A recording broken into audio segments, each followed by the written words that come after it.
เวลานาทีจะหมุนเปลี่ยนไปทะเลจะเหือดแห้งหายภูเขาทลายก็ยาถึงฟ้าจะปีนแผ่นดินจะไหวตามมาแต่แห่งหักแห่งศรัทธายังปรารถนาคงมันสองเฮาเคยนอนห่วมหมอนห่วมเมียงเสน่หาซื่นทรงสุขสมราบัดนี้ต้องมาไกลกันน้องอยู่ยามใดสุขใจหรือเศร้าโศกสันส่วนตัวอายเองแค่นั้นอยู่เดียวแสนเปี่ยวพอคิดฮอดน้องก็ได้แต่มองภาพถ่ายขอฝากความในหัวใจกับสายลมลอยว่าอายยังหาทุกวันยังคอย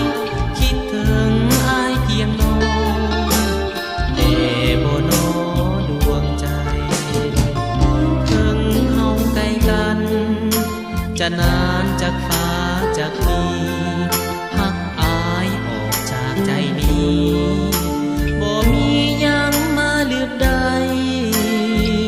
หักและห่วงน้องคอยน้องอยู่ทุกวันไปมุ่งหวังพบกันครั้งใหม่หากใจน้องบ่เปลี่ยนแปลง